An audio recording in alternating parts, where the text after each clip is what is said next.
नीले आसमान के नीचे बेइंतहा समंदर के ऊपर एक hot air balloon Aahista Aahista तीर रहा था। इस बैलून में 2 लड़कियां सवार थीं।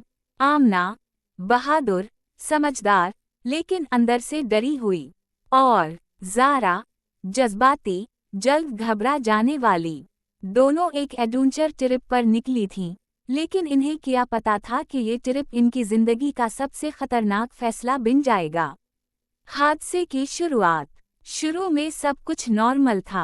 हवा हल्की थी, बैलून आराम से आगे बढ़ रहा था, और नीचे समंदर चमक रहा था। अचानक हवा का रुख बदल गया। तेज झटका लगा, बैलून जोर से हिला। ज़ारा चीख पड़ी, आमना, कुछ गलत हो रहा है। आमना ने कंट्रोल संभालने की कोशिश की, मगर देर हो चुकी थी। बैलून का नेविगेशन सिस्टम बंद हो चुका था, और वो सीधा समंदर के ऊपर बेकाबू हो गया।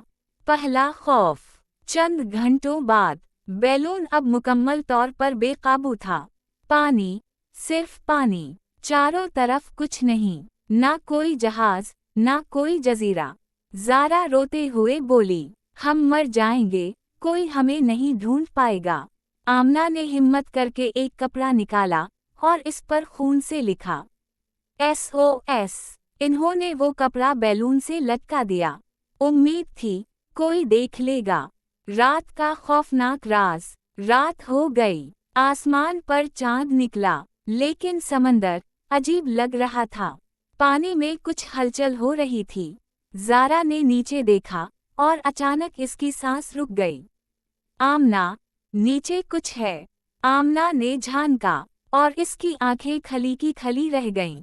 समंदर के अंदर एक पुराना जहाज डूबा हुआ था, लेकिन अजीब बात ये थी, वो जहाज हिल रहा था, जैसे कोई उसे अंदर से चला रहा हो। पुरस्कार सिग्नल। अचानक बैलून के रेडियो में आवाज आई, हेल्प, हेल्प। दोनों चौंक गईं। ये आवाज किसी इंसान की थी, लेकिन सिग्नल कहाँ से आ रहा था? आमना ने डिवाइस चेक की। Signal source unknown. ज़ारा डरते हुए बोली, ये कोई ट्रैप है, हमें जवाब नहीं देना चाहिए। लेकिन आमना ने माइक उठाया। हेलो, कौन है? चंद सेकंड खामोशी, फिर आवाज आई, तुम ऊपर हो ना? तुम हमें देख सकती हो? हकीकत या धोखा? दोनों ने नीचे देखा। समंदर में डूबा हुआ जहाज अब साफ नजर आ रहा था, और इसकी खिड़की में कोई खड़ा था, एक साया, जो सीधा उनकी तरफ देख रहा था। ज़ारा चीख पड़ी, ये मुमकिन नहीं, वो तो पानी के अंदर है। बड़ा फैसला। रेडियो पर आवाज दोबारा आई, हमें बचाओ, हम यहाँ फंसे हैं। आमना उलझन में पड़ गई। अगर ये सच है तो किसी की जान बच सकती है, लेकिन अगर ये ट्रैप है तो? ज़ारा ने कहा, हम खुद फंसे हुए हैं, हम किसी को नहीं बचा सकते।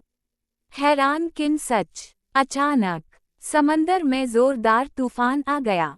बैलून तेजी से नीचे आने लगा, और वो सीधा उसी डूबे हुए जहाज के ऊपर जा गिरा। दोनों पानी में गिर गईं।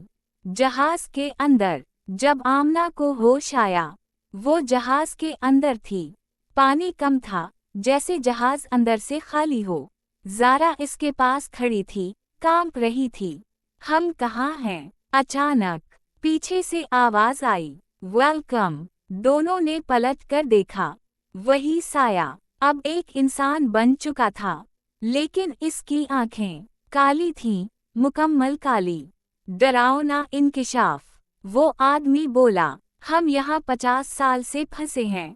जो भी मदद के लिए आता है, वो यहाँ का हिस्सा बन जाता है। ज़ारा रोते हुए बोली, हमें जाने दो। वो मुस्कुराया, अब तुम भी नहीं जा सकती। आखिरी कोशिश। आमना ने हिम्मत की। इसने जहाज में पड़ा एक पुराना फ्यूल टैंक देखा, और ज़ारा से कहा, अगर हम उसे जला दें तो शायद रास्ता बन जाए। दोनों ने आग लगा दी। जहाज में आग फैल गई। चिंगारियां, धुआं, चीखें। वो पुरस्कार लोग चीखने लगे। इख्तिताम या आगाज। अचानक सब कुछ खत्म हो गया।